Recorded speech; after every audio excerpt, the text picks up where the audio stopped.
में महिलाओं को जागृत करने का काम किया। आज जो है महिला दिवस आपने मनाया, क्या कहना चाहेंगे इसको लेकर? आज भारतीय समाज निर्माण संघ ये जो अंतर्राष्ट्रीय महिला दिवस मना रहा है, चूँकि भारत सरकार तो महिला दिवस किसी तरह का मनाना नहीं चाहती, चूँकि जो महिला को अबला तक कहा, अबला करते वो बलशाली नहीं है, उसे अकल नहीं है, ये सारे का सारा सिस्टम है। इसका जो स्रोत जो है वो यहाँ के धर्मशास्त्र हैं, जहाँ औरत को कहा गया है ढोल गवार शूद्र पशु नारी ये सब ताड़न के अधिकारी।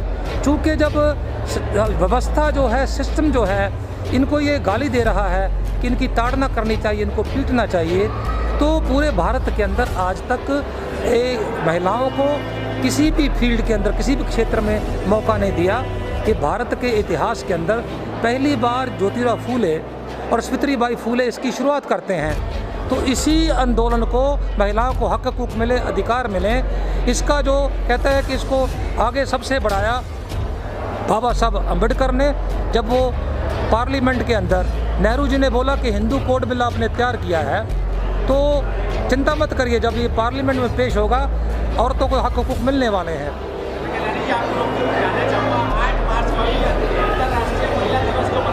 हैं?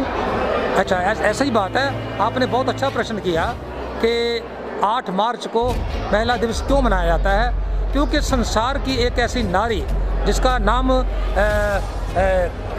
क्लारा जेटकिन है, ये जर्मन की रहने वाली जो लेडी है, ये जर्मन में जन्मी है, लेकिन जब थोड़ी थोड़ी बड़ी होना, पढ़ के बड़ी होती है, तो इसके दिमाग में एक बात आती है कि जितने भी यहाँ कार्यस्थल है जर्मन के अंदर, औरतों के ठीक वेतन भी नहीं मिलता, काम ज़्यादा लिया जाता है। उसने महसूस किया कि जो औरत है इनको कोई भी मानवीय अधिकार दे नहीं रहा, तो उसने ये काम शुरू किया। और सबसे पहले उसने बोला कि मैं सबसे ज़्यादा जो प्रभावित हूँ वो कार्ल मार्क्स की विचारधारा से प्रभावित हूँ। तो कार्ल मार्क्स की विचारधारा जिसका पूरे संसार में पता है, और कार्ल मार्क्स की विचारधारा से कई देशों में लोगों के समाजवाद देखा, तो इस लेडी ने ये काम शुरू किया। जब काम शुरू किया तो जर्मन का जो व्यवस्था है, शासन व्यवस्था, वो चाहती नहीं वो काम करे, वो स्विट्ज़रलैंड भाग गई। स्विट्ज़रलैंड के बाद वो फ्रांस में रही, और वो फ्रांस में भी नहीं टिकी तो अमेरिका में आ गई। तो जब ये जर्मन में काम कर रही है, जिस राजनीतिक दल में काम कर रही है, उस दल का एक पर्चा था जिसे हम कहते हैं, हम क्या बोलते अपना न्यूज़पेपर, वो न्यूज़पेपर का नाम था, जर्मन में तो और नाम है उसका, जो अंग्रेज़ी में कहा था इक्वालिटी, समानता नाम का पर्चा निकाला। उसमें बताया कि जब हमारे अधिकारों के लिए, पीछे भी लिखा हुआ है, कहता है कि जब जो जितने जो कहता पुरुष है, अगर वो हमारी बात नहीं करते तो ये बात महिलाओं को आके करनी पड़ेगी। तो वो जब महिलाओं को इकट्ठा करती है, तो फिर संसार के कुछ देश पहले इकट्ठा होते हैं, वो देश इकट्ठा होके चिंता करते हैं। और सबसे पहले जो प्रस्ताव दिया वो क्लारा जेटकिन ने दिया, क्या ये दिन संसार में नहीं मनाना चाहिए? तो पूरे के पूरे जितने मुल्क बैठे थे, जितने देश की महिलाएं बैठी थी, उन्होंने कहा यस, ये जो अंतर्राष्ट्रीय महिला दिवस है पूरे संसार में मनाना चाहिए। और आज ये जो अंतर्राष्ट्रीय महिला दिवस, आज हम यहाँ भारतीय समाज निर्माण संघ से केवल मना नहीं रहे, हमने ये एक निर्णय लिया है, आज हमने महिला मोर्चा खड़ा कर दिया। हमने 100 परिवारों में गए, 100 परिवारों की महिलाओं के साथ भी बात किया, उनके बच्चे जो हाईली क्वालिफाइड हैं उनके साथ बात किया, और हमें पता चल गया कि ये सिस्टम जो है अकेले शिक्षित होने का नहीं है। अगर महिला को प्रशिक्षित ना किया, महिला को दीक्षित ना किया, उसको समझाया ना गया कि आपकी संस्कृति ब्राह्मणवाद नहीं है, ये संस्कृति ये मुर्दों को जिंदा नहीं कर सकती, ये जिंदा लोगों को मुर्दा करने वाली है। और बाबा साहब अम्बेडकर की विचारधारा मुर्दों को जिंदा करती है।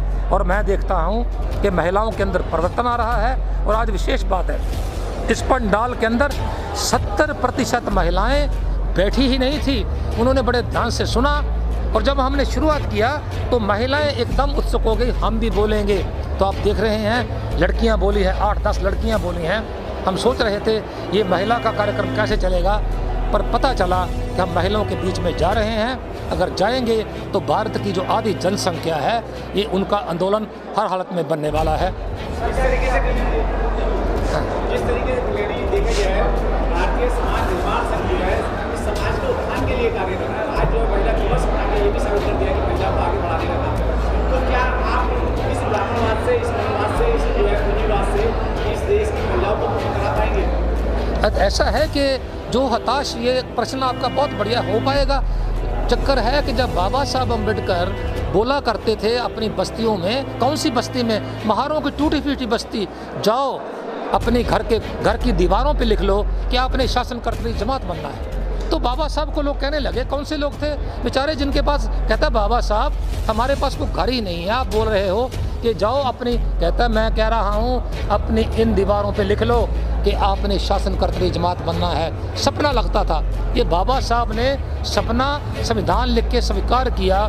हमारे राष्ट्रपति बने, दो राष्ट्रपति बने, हमारे मंत्री बने, संतरी बने, आज भी हमारे देश का राष्ट्रपति है, चाहे वो आरएसएस का व्यक्ति है। वो मजबूरी में आरएसएस को, उसको देश का राष्ट्रपति बनाना पड़ा। पता चलता है कि अगर आप जिंदा रह के जाग के सपने लो, सो के सपने जो लिए जाते हैं वो हो सकता है पूरे ना हो, जो जाग के सपने लिए जाते हैं, क्योंकि जाग के सपना जब लिया जाता है तो हमें पता है कि हमने मकसद तय किया है, ये काम करना है। लेकिन कम से कम हम इस दीवार को चोट देंगे, दीवार के अंदर दरार जोड़ देंगे और दरार देंगे तो हमारे आने वाली नस्ल उस दरार को तोड़ के ये सपना पूरा करेंगे। आज़ाद को 14 साल होने के लिए जा रहे हैं, लेकिन आज भी हमारा समाज मनुवाद की वंशताज में गिरा पड़ा और आप जैसे लोग समझाने की कोशिश कर रहे हैं, लेकिन आपको आगे नहीं माने। नहीं, ये बहुत अच्छा आपने ये प्रश्न किया है कि आपको ऐसा लग रहा है, लेकिन चूंकि जो दुश्मन है, जो व्यवस्था है, जैसे ब्राह्मणवादी व्यवस्था बोल रहे हैं, उनके पास आज ही नहीं, जब वो शासक भी नहीं थे फिर भी वो शासक जातियाँ थी, वो लगातार आंदोलन, अब वो ये जो ब्राह्मणवाद का प्रचार है, ब्राह्मणवाद की संस्कृति है, उसका जिंदा करने के लिए वो जान की बाजी लगा रहे हैं। ये लाखों मंदिर वो किसी योजनाबद्ध ढंग से बना रहे हैं, फिर भी हम उसका मुकाबला कर रहे हैं। ऐसा वक्त था कि मंदिरों के अंदर लोग चाहते थे कि बाबा साहब अम्बेडकर का नाम नहीं आना चाहिए। आज मंदिरों की हालत ये है, मंदिरों के अंदर आज बुद्धा की जयंती मना रहे हैं, बाबा साहब अम्बेडकर की जयंती मना रहे हैं। प्रमाणित तो होता है कि विचारधारा जब थोड़ी थोड़ी भी प्रवेश करती है तो लोग सामने आ जाते हैं। अब महिलाएं भी मैदान में आ रही हैं। ऐसा की बात कर रहे हैं कि अभी जल्दी में एक लेटर एंट्री वाला जो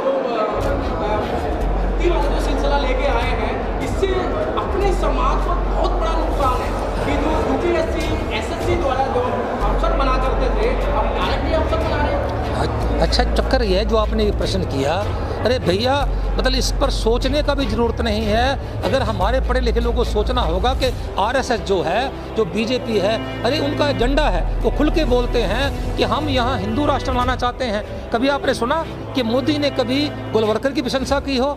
गोलवलकर कहता है कि हमारे आदर्श जो हैं हिटलर हैं, हमारे आदर्श जो हैं मुसोलिनी है।